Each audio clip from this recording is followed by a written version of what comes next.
सभी को नमस्कार साथियों। आज हमारे बीच में हमारे हरियाणा के प्रदेश अध्यक्ष नाव नरेंद्र जी हैं, हमारे प्रतिपक्ष नेता भूपेंद्र सिंह हुड्डा जी हैं, हमारे हरियाणा के general secretary in charge BK Hariprasad ji भी हैं।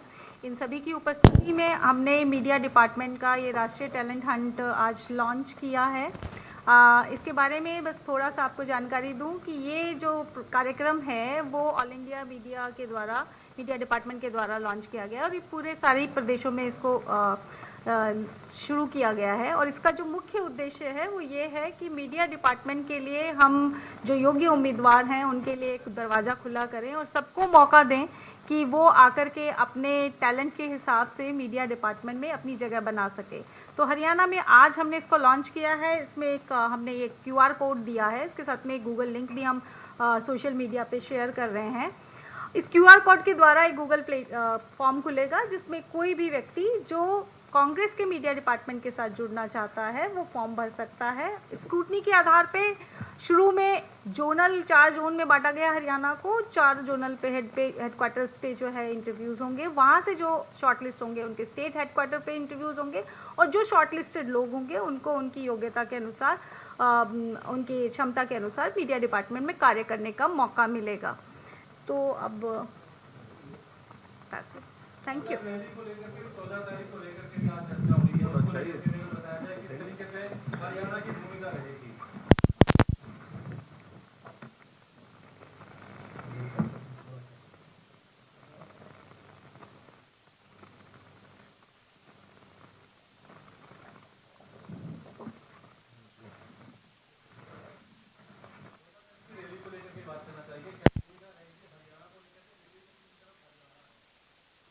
जैसे हरियाणा की भूमिका हमेशा रहती है किसी की रैली में, अब की बार भी हम उम्मीद करते हैं हरियाणा के लोगों से, और ख़ास तौर से ये मुद्दा हरियाणा का मुद्दा है जो हमारे नेता आदरणीय राहुल जी ने उठाया है।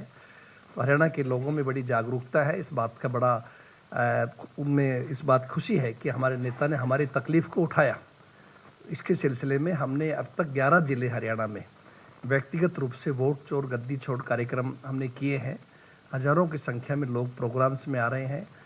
मेमोरेंडम भी महामहिम राष्ट्रपति जी के नाम हम लोग दे रहे हैं और लोगों में इस बात को लेकर पूरा चर्चा है कि जब हरियाणा के लोग चाहते थे कि राज कांग्रेस का बने और बनते हुए राज को जो चोरी किया गया, चाहे वो EVM के गड़बड़ के द्वारा परसेंटेज बढ़ा करके, किस तरह आपने खुद देखा जर्मन मॉडल का फोटो लगा करके जो था, तो जो बहुत सी चीज़ें हमारे नेता ने यहाँ मीडिया के सामने उजागर की 5 नवंबर के दिन। तो उसके बाद हमने कार्यक्रम रखा है, तो बहुत अच्छा उसका रिस्पॉन्स लोगों की तरफ से मिल रहा है।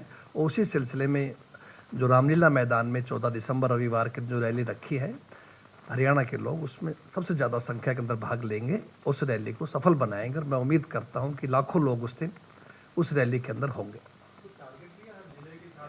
नया संगठन बनाया, जिला अध्यक्ष बने हैं, तमाम उम्मीदवारों को भी आज बुलाया गया था लोकसभा और विधानसभा के।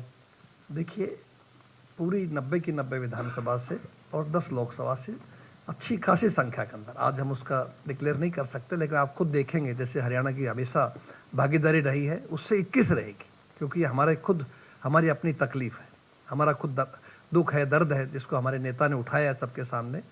और ये बात साबित हो चुकी है कि हरियाणा में बनते हुए कांग्रेस के राज को बीजेपी ने चुनाव आयोग से मिल करके संविधान और लोकतंत्र के साथ खिलवाड़ किया है।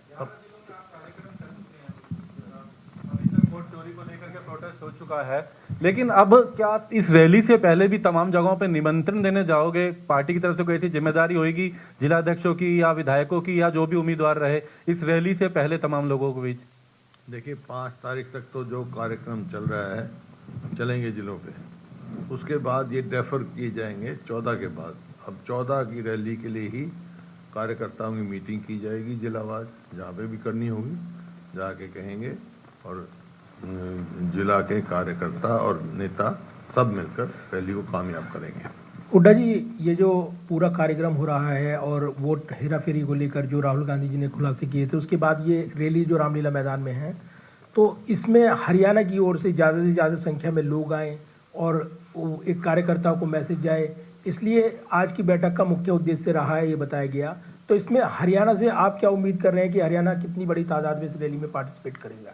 हरियाणा दिल्ली के 3 तरफ है, खूब लोग बढ़ चढ़ के हिस्सा लेते हैं उसमें, और अब के भी लेंगे। पहले भी रैलियां हुई रामलीला ग्राउंड में, हरियाणा ने पूरा हिस्सा लिया है, अब के भी पूरा हिस्सा लेंगे।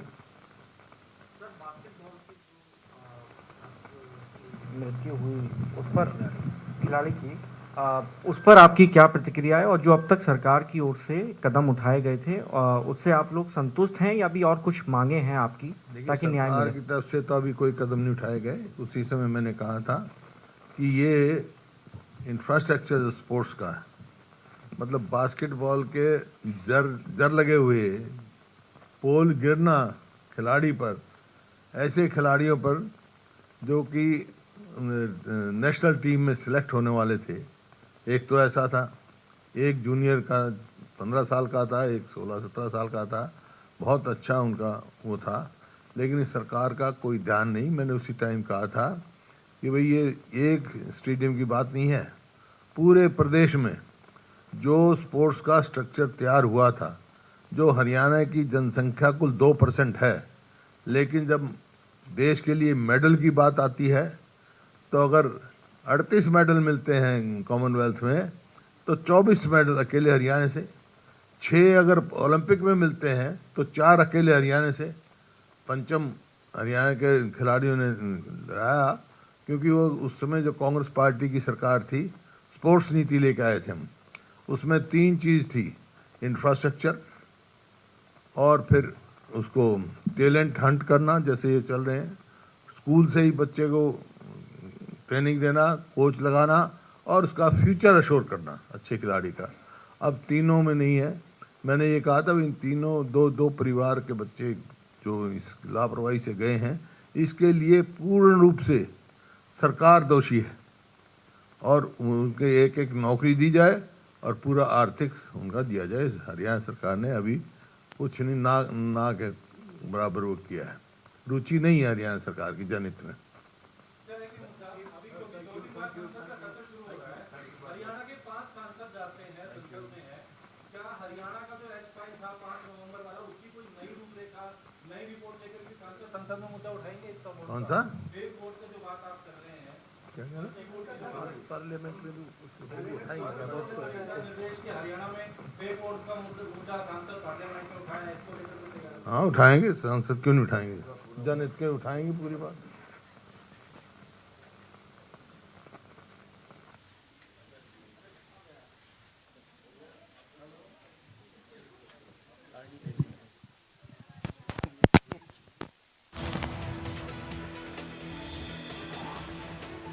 तो हरियाणा कांग्रेस की आज अहम मीटिंग थी। अहम मीटिंग के बाद अभी आप ये प्रेस कॉन्फ्रेंस सुन रहे थे। भूपेंद्र हुड्डा, राम नरेंद्र और बीके हरिप्रसाद की मौजूदगी थी। तो राम नरेंद्र की ओर से बहुत सारी बातें जिनको स्पष्ट किया गया, और एक बात स्पष्ट तौर पर बताई गई कि किस तरीके से जो 14 तारीख को होने वाली रैली है उसको लेकर के ही आज की बैठक थी, और इसमें जो ड्यूटी हैं वो लगा दी गई हैं और ज़्यादा से ज़्यादा संख्या में लोग पहुँचेंगे। वोट चोरी का मुद्दा बहुत बड़ा है और हरियाणा के लोग जागरूक हैं, इसलिए भारी संख्या में लोग इसमें शामिल होंगे। ये चर्चा आज इस बैठक में की गई है। इसके अलावा भी प्रदेश कांग्रेस के भी कई ऐसे अहम विषय हैं जिस पर चर्चा की गई है। तो बैठक के बाद भूपेंद्र हुड्डा और राम नरेंद्र की ओर से प्रेस कॉन्फ्रेंस करते हुए ये जानकारी दी गई है। तो आज ये हरियाणा कांग्रेस की अहम मीटिंग थी। मीटिंग अभी समाप्त हुई है और मीटिंग की समाप्ति के बाद एक प्रेस वार्ता रखी गई है जिसमें तमाम सवालों के जवाब भी दिए गए। वोट चोरी के मुद्दे के इर्द गिर्द ही अगर आप देखेंगे तो आज की मीटिंग रही है, क्योंकि लगभग सभी प्रश्न इसी से संबंधित थे और इसी विषय को लेकर के यहाँ पर चर्चा की गई है। और तमाम नेता आज इस बैठक में शामिल हुए हैं। सभी को उनकी जिम्मेदारियां बता दी गई हैं। रणनीति किस तरह से रहेगी, कैसे आगे बढ़नी है, हरियाणा कांग्रेस कैसे आगे बढ़ेगी इन मुद्दों के साथ, इन सारे विषय को लेकर के चर्चा की गई है।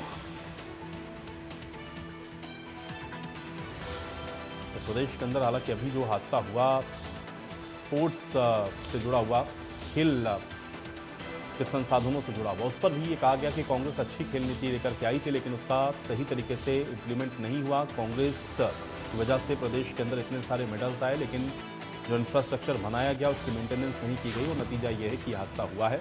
ये बात भी उनकी ओर से कही गई। लेकिन मुख्य तौर पर वोट चोरी के मुद्दे को लेकर के और 14 तारीख को होने वाली जो रैली है, कांग्रेस पार्टी के द्वारा जो रैली बुलाई गई है दिल्ली के रामलीला मैदान में, आज उसको लेकर के ये चर्चा की गई है। उसमें हरियाणा कांग्रेस की भूमिका किस तरह से रहेगी, क्योंकि हरियाणा अगर आप देखेंगे तो दिल्ली के 3 तरफ आपको दिखेगा हरियाणा का जो बॉर्डर है वो टच करता है और ऐसे में हरियाणा से ज़्यादा संख्या में लोग